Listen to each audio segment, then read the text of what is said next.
Leamos en Romanos capítulo 3, versículo 23.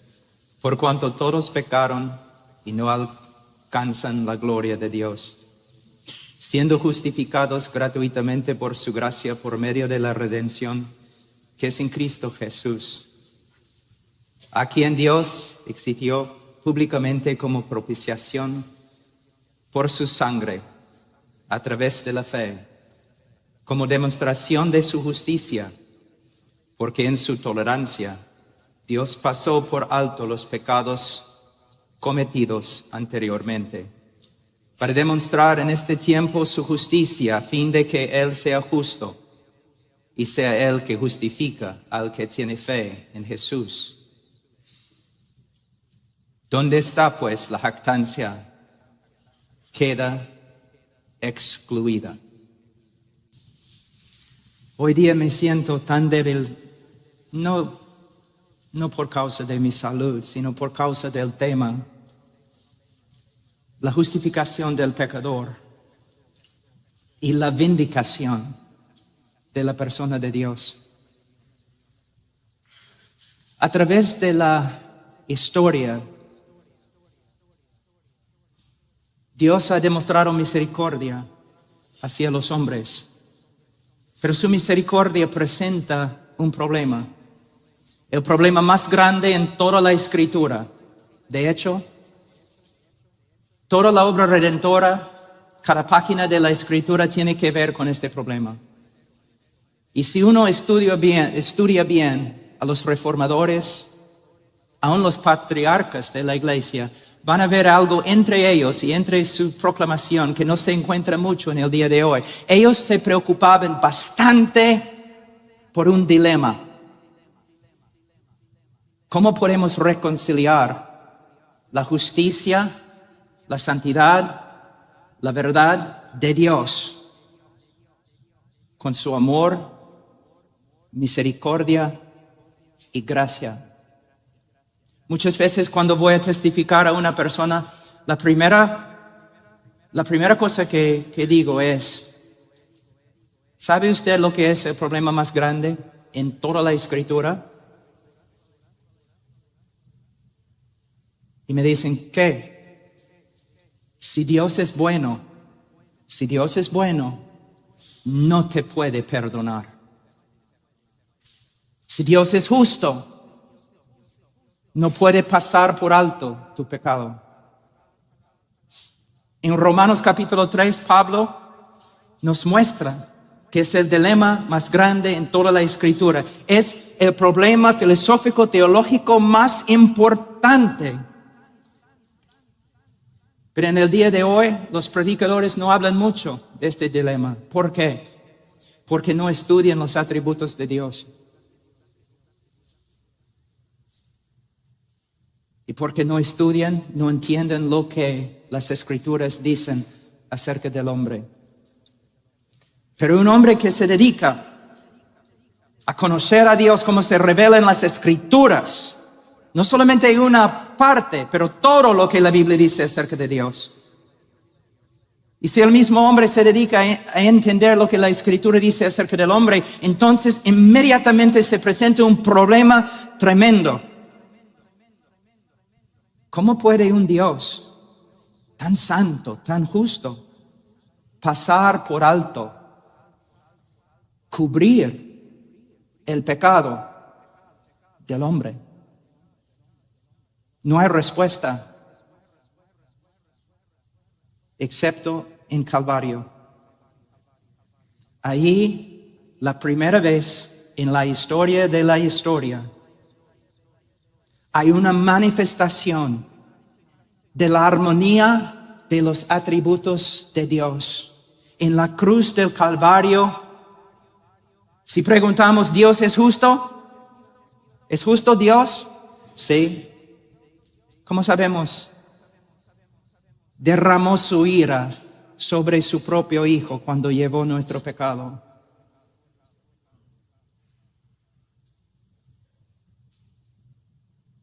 ¿Dios es amor? Sí. ¿Cómo sabemos? Su Hijo tomó el lugar del pecador y sufrió y murió en su lugar. En Romanos 3:23, como estudiamos ayer, la Biblia afirma que todos han pecado y por eso todos se quedan bajo la condenación de un Dios justo. En versículo 24, Pablo cambia el tema.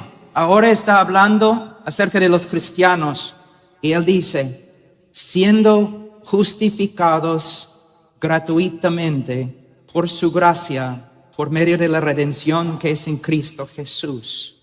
Primeramente, ¿qué significa la palabra justificación? Hermanos, en la obra misionera a veces creo que no andamos sabiamente. Muchas veces tratamos temas tan grandes cuando nuestros hermanos, los laicos, los creyentes, ni tienen una definición correcta de las doctrinas más importantes y más simples. Si yo voy a tu iglesia, si yo pregunto al hermano más humilde en tu iglesia, define justificación. ¿Puede definir justificación? Estos no son términos para teólogos. Son términos para cada persona que ha sido redimida por la sangre de Jesucristo. Y como pastores, como predicadores, nosotros tenemos que esforzarnos, luchar, dar nuestras vidas para explicar claramente lo que cada término significa. Redención, rescate, propiciación, justificación, santificación. Tienen que saber. Una vez yo escuché de una conferencia, creo en China, donde iban a enseñar sobre la cristología de John Owen. Está bien, maravilloso. Pero ¿cómo vas a enseñar esto cuando los hermanos ni entienden la doctrina de justificación? Tenemos que no solamente usar palabras, tenemos que definir palabras. Pero para definir palabras tenemos que saber nosotros lo que significan. Y es la lucha del predicador, no aprender a predicar a los otros teólogos, sino predicar al hombre en la congregación.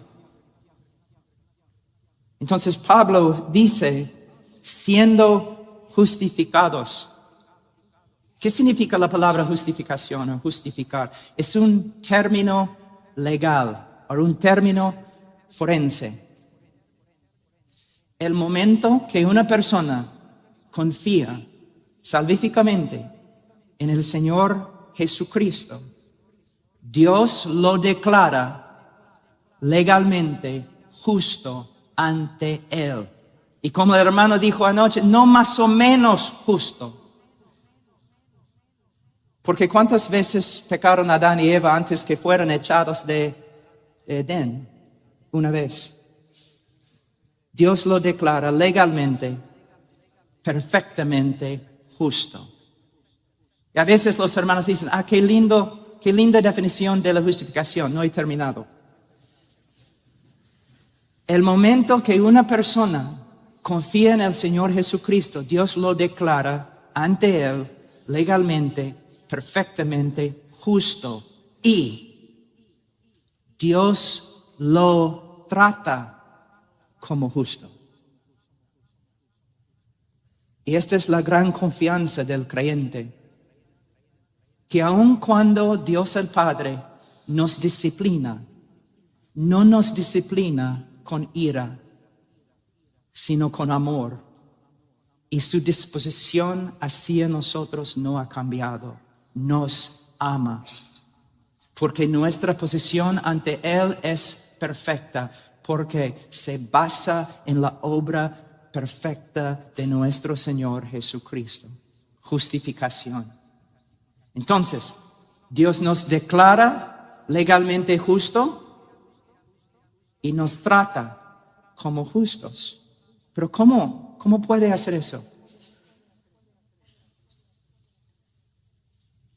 Porque en la cruz del Calvario, Dios imputó el pecado de su pueblo a su Hijo y lo declaró culpable y lo trató como culpable, aplastándole bajo su ira. ¿Pueden ver el intercambio? Ahora, Pablo dice, siendo justificado gratuitamente por su gracia, por medio de la redención que es en Cristo Jesús. Justificados gratuitamente por su gracia. Pablo, por supuesto, está escribiendo en griego, pero Pablo era hebreo. Cuando un judío quiere enfatizar algo, repite, repite, repite, repite, repite. Amontona un término o una frase, uno sobre la otra, para enfatizar. Pablo está diciendo, básicamente, mira lo que está diciendo. Siendo justificados gratuitamente por su gracia. Es casi una repetición. Salvación es un don, es un don, es un don, es un don, es un don. No de obras, no de obras, no de obras. Ahora, la palabra gratuitamente se traduce de una palabra en griego, dorean, que significa sin causa, sin causa, gratuitamente, sin causa. En Juan capítulo 15, versículo 25, la misma palabra se usa, escucha. Pero esto sucedió para cumplir la palabra que está escrita en la ley de ellos, hablando del Mesías, sin causa me aborrecieron. Cristo nunca le dio a nadie causa para aborrecerle. Nunca. Ni una razón le dio a nadie para que le aborreciere. De la misma forma, nosotros nunca hemos dado a Dios una causa para justificarnos. Solamente hemos dado a Dios una razón para condenarnos. Entonces podemos ver, la salvación es de Dios. Algo muy importante.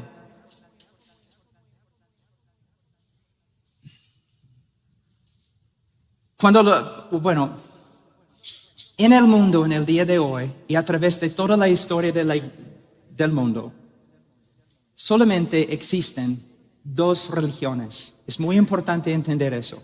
A veces yo digo a los alumnos, si ustedes tienen que tomar una clase sobre la religión, ustedes deben estudiar conmigo, porque los demás maestros dicen que hay miles y miles y miles de religiones en el mundo, pero yo digo lo contrario, hay solamente dos. Hay una religión de gracia y hay una religión de obras. El cristianismo se encuentra en la categoría de gracia. Todas las demás religiones se encuentran, ¿dónde? En la categoría de obras. Ahora, les voy a dar un ejemplo. Vamos a decir que soy un reportero y yo tengo aquí conmigo en la plataforma un musulmán, un judío y un cristiano, pero un cristiano verdadero. Es un animal muy raro. Difícil de encontrar. Pero cuando lo encuentras, lo sabes. Entonces, como reportero, yo pregunto al musulmán, señor musulmán, si usted muriera ahora mismo, ¿dónde iría? Y él me dice, al paraíso. ¿Por qué? Porque yo amo el Corán. He leído el Corán. Yo doy limosnas a los pobres. Yo he visitado los lugares santos. Yo soy hombre justo. Yo iría al paraíso. Está bien, entiendo. Señor judío ortodoxo, si usted muriera ahora mismo, ¿dónde iría? Al camino de los justos. Yo iría al paraíso, al cielo. ¿Por qué? Bueno, yo amo la ley de Dios. Yo estudio la ley de Dios. Yo busco obedecer, someterme a la ley de Dios. Soy un hombre justo. Si yo muero, yo me voy al cielo. Está bien, entiendo. Luego vengo a como reportero al cristiano. Señor cristiano, si usted muriera ahora mismo, ¿dónde iría? Y él me responde con gozo, yo me iría al cielo. Y yo pregunto, ¿por qué? Y él me dice lo siguiente, en maldad he nacido y en pecado me concibió mi madre. Reconozco mis rebeliones y mi pecado está siempre delante de mí. Si el Señor tomara en cuenta mis pecados, no podría mantenerme en pie ante Él. Y como reportero yo digo, Señor, no entiendo. Al judío, sí entiendo, él va a ir al cielo porque dice que es un hombre justo, tiene mérito. Y el musulmán también, yo lo entiendo, porque él dice que es un buen musulmán. Ora, limosnas, tiene mérito, es un hombre justo. Yo entiendo los dos, pero señor cristiano, yo no le entiendo.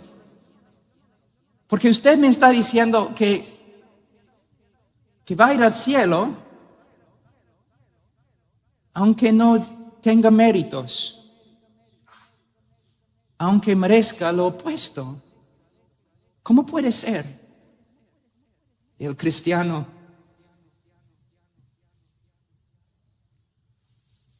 mira al reportero y dice, porque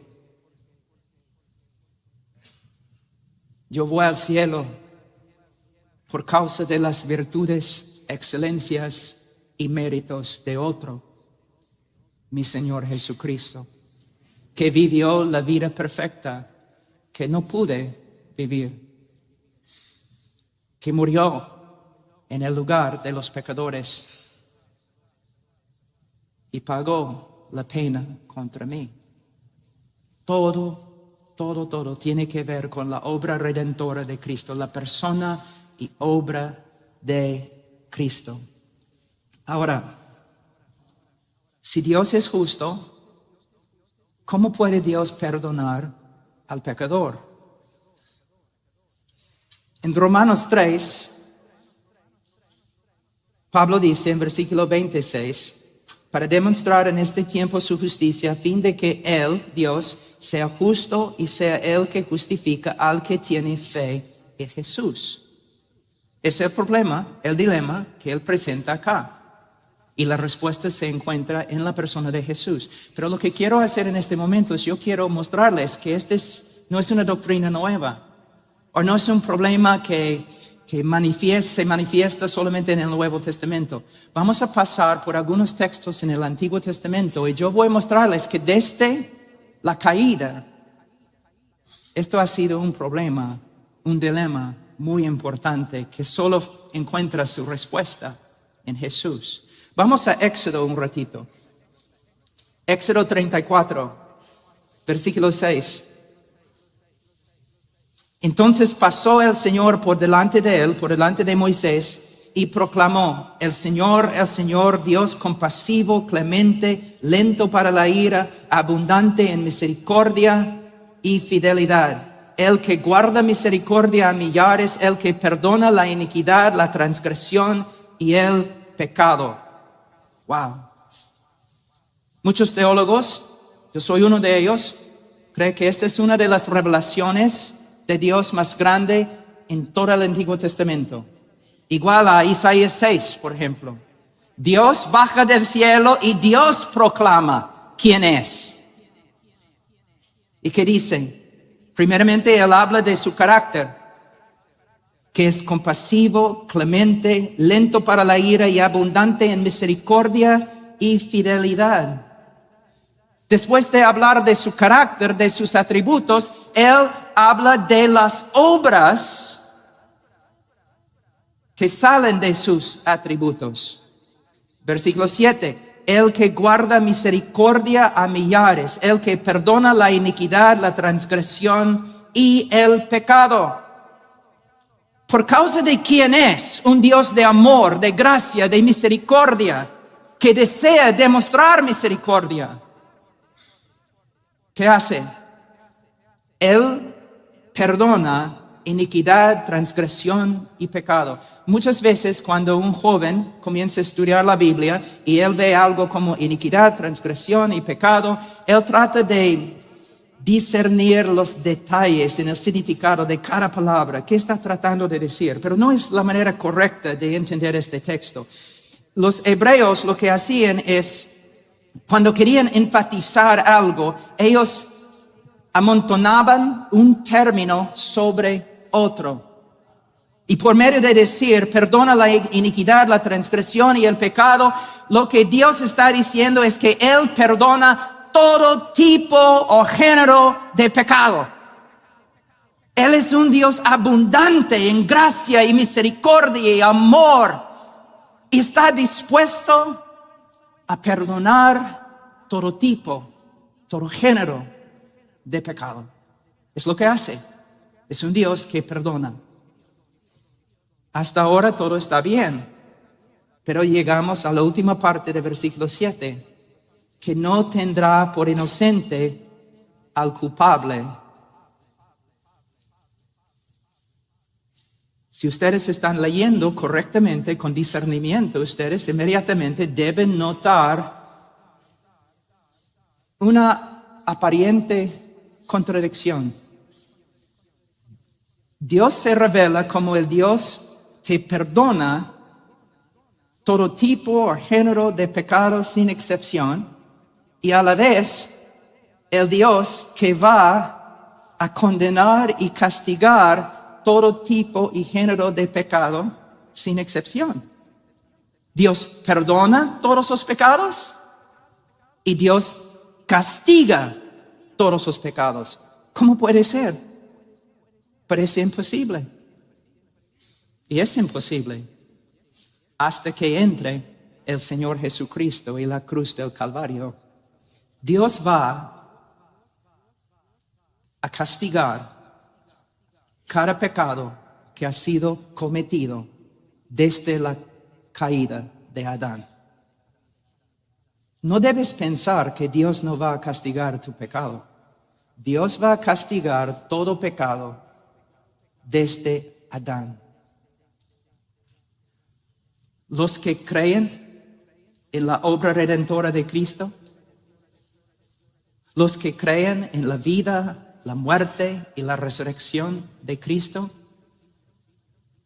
Dios ha castigado cada uno de sus pecados en Calvario, cuando derramó su ira sobre su Hijo.